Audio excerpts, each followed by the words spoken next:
5월 18일 새벽 예배를 하나님께 드리겠습니다.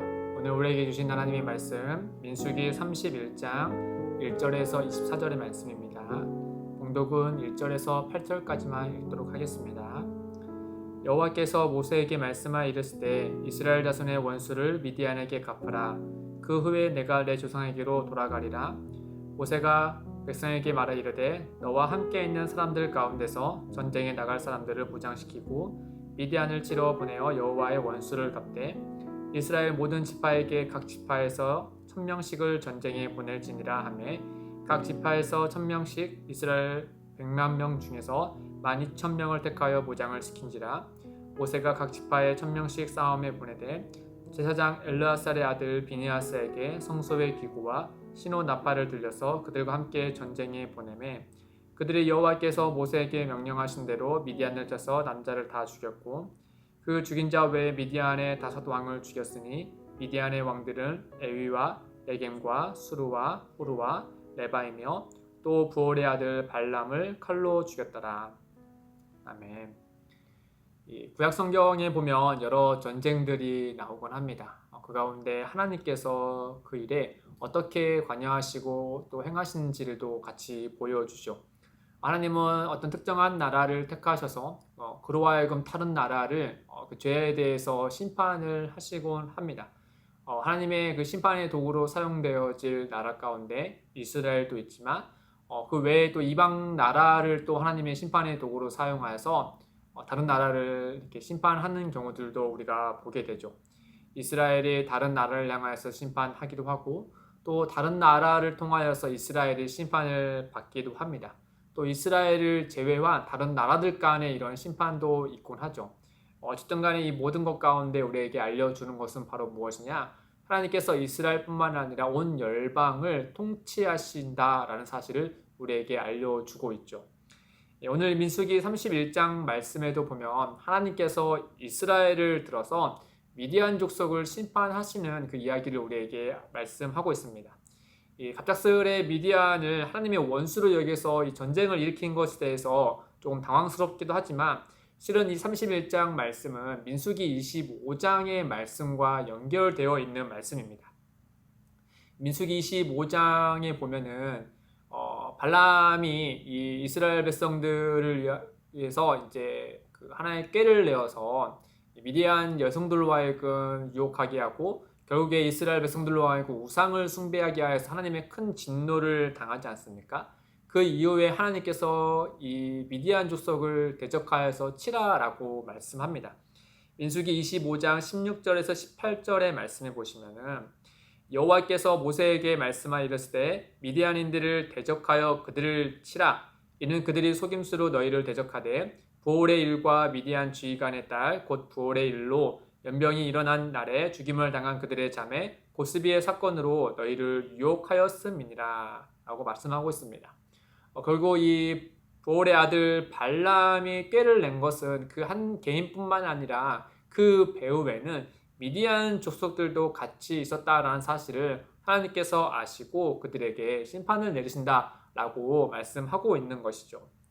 이 하나님께서 이 신명기의 말씀에 보면은 이 우상을 숭배한 이들에게 하나님께서 큰 진노를 내리실 뿐만 아니라 그 우상을 숭배하도록 그들을 유혹한 이들에게도 하나님은 엄한 진노를 내리신다라는 사실을 우리에게 말씀해 주고 있습니다. 그 유혹하는 자들 가운데 선지자나 또는 선견자나 또는 심지어 가족과 친구가 있을지라도 이 어떤 하나님의 백성으로 하여금 우상 숭배하는 일에 유혹하고 또 관여하는 일이 있다면 하나님께서 크게 진노하신다는 사실을 우리에게 말씀해 주고 있죠. 그 중에 신명기 13장 5절에 보면은 이렇게 말씀하고 있습니다. 그런 선지자나 꿈꾸는 자는 죽이라. 곧 우상 숭배하도록 꼬임을 한 유혹한 자들입니다. 이는 그가 너희에게 너희를 애굽 땅에서 인도하여 내시며 종 되었던 집에서 속량하신 너희의 하나님 여호와를 배반하게 하려 하며 너희 하나님 여호와께서 내게 행하라 명령하신 도에서 너를 꿰어내려고 말하였음이니라. 너는 이같이 하여 너희 중에서 악을 제할지니라. 이렇게 하나님께서 말씀하고 있는 것이죠. 따라서 이 전쟁은 이 하나님께 명백한 죄를 지은 발람과 그 배후에 있는 미디안 족속에 대한 하나님의 징벌이고 또 심판인 것이죠. 이 때문에 민수기 31장 3절에 보면 미디안을 가리켜서 하나님께서 어떻게 그들을 칭하시냐며 여호와의 원수다라고 말씀하고 있는 것이죠. 더불어서 이 하나님의 전쟁이다라는 사실을 우리가 알 수 있는 것은 이스라엘 군대뿐만 아니라 제사장 빈느하스와 또 그가 여호와의 법궤와 또 나팔을 들고 친히 전쟁에 나간 것을 통해서 이 전쟁은 사람과 사람 간의 전쟁이 아니라 하나님께서 이 진노의 성격으로 이 전쟁을 일으키신 것이다 우리에게 말씀하고 우리가 또 알 수 있는 것이죠. 오늘 이 말씀을 통해서 우리가 두 가지를 좀 생각해 봤으면 좋겠습니다. 첫째는 이 원수 갚는 것이 하나님께 있다라는 사실을 우리가 알아야 한다는 것이죠. 이 발람의 깨로 인해서 이스라엘에게 큰 진노가 났으니 이스라엘 백성들의 입장에서는 이 발람과 그 배후에 있는 미디안 족속들이 원수와 같이 여겨졌겠죠. 그러다 보니까 31장 2절에 보면은 이 미디안이 이스라엘 자손의 원수라고 말씀하고 있는 것이 아니겠습니까? 그럼에도 불구하고 이 일에 대해서 하나님이 먼저 나서서 이스라엘 백성의 원수는 곧 나의 원수다라는 마음으로 그들을 전쟁을 일으켰다라는 것을 우리에게 알려주고 있죠. 그래서 하나님께서 이 원수 갚는 것은 본능에 있다라고 말씀하신 것을 신명기 32장 35절에 분명하게 이렇게 얘기합니다. 그들이 실족할 그때에 내가 보복하리라. 그들은 바로 이스라엘 족속이겠죠. 그리고 내가 보복하리라 여호와께서 원수를 갚으시리라 라는 사실을 말씀해 주고 있습니다.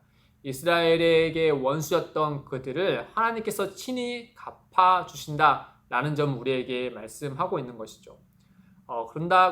그런데 이 점에서 우리가 또 한 가지 유의해야 될 것은 그렇다고 하여서 우리에게 있는 이 원수에게 우리가 칼을 들어야 한다라는 그 말씀은 아니겠죠. 오히려 이 내가 보복하리라 내가 원수를 갚으리라 이 말씀을 이 사도 바울은 이 말씀을 신약 성경에서 인용할 때 오히려 원수 갚는 것에서 인용하는 것이 아니라 오히려 그 반대로 이 화목을 이야기하면서 이 말씀을 인용하는 것을 우리가 주의 깊게 바라봐야 되는 것이죠. 로마서 12장 19절에 사도 바울이 이렇게 말씀합니다. 내 사랑하는 자들아 너희가 친히 원수를 갚지 말고 하나님의 진노하심에 맡기라 기록되었을 때 원수 갚는 것이 내게 있으니 내가 갚으리라고 주께서 말씀하시니라. 신명기 32장 25절의 말씀 여호와께서 갚으시리라 원수를 갚으시리라 이 말씀을 사도 바울은 이 화목을 이화여서 우리에게 말씀하셨을 때 그 말씀을 인용합니다. 즉 무슨 말이냐면 이 우리가 원수 갚는 것은 하나님께 속한 것이다라는 사실을 우리가 인정해야 한다라고 하는 겁니다. 즉 원수 갚는 일은 우리의 소관이 아니다라는 사실을 기억하고 우리는 그 외에 하나님께서 말씀하신 것과 같이 우리가 할 수 있거든 모든 사람과 화목을 이루는 것이 우리가 해야 될 본분이지 원수를 정하고 그 원수를 갚는 것이 우리에게 해당되는 것이 아니다라고 하는 것이죠. 오히려 그 원수 갚는 것은 하나님께 속한 것이다 라는 사실을 인정해야 한다라고 하는 겁니다. 따라서 우리가 현재를 사는 우리들은 이 원수 갚는 일이 나에게 속한 것이 아니라 하나님께 속한다 사실을 우리가 인정하고 그리고 그 가운데 우리는 할 수 있거든 모든 사람과 화목을 도모해야 되는 것이 오늘날 성도로서의 마땅한 자세이다라고 하는 것이죠. 물론 그렇다고 해서 이 불법적인 일에 대해서 우리가 손 놓고 아무 일도 하지 말라는 뜻은 아닙니다. 이 그릇된 일, 또 불법적인 일에 대해서는 반드시 법과 사회의 제재를 받도록 해야 되는 것이 이 땅의 그리스도인으로서 마땅한 자세이죠.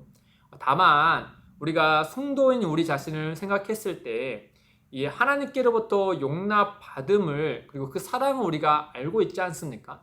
그러니까 우리가 원수가 있다라고 우리가 생각을 해보면 그 원수에 대한 복수심도 우리에게 있지만은 더불어서 먼저 우리가 용납받은 그 사랑을 알고 있기 때문에 그 복수심과 용납에 대한 사랑에 대해서 우리는 갈등하는 게 이 땅의 그리스도인이다라고 하는 것이죠. 갈등하기 마련이죠. 그 복수심과 또 용납해야 되는 것 사이에서 말이죠.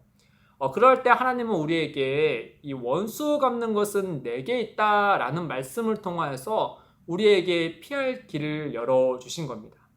이로 인해서 성도는 원수에 대한 복수심으로 인해 일어나는 그 다른 죄악을 피할 수 있을 것이고, 더불어서 한치의 오차도 없이 공의롭게 판단할 수 있는 그 하나님께서 그 정의로움에 우리는 기대할 수 있는 것이죠.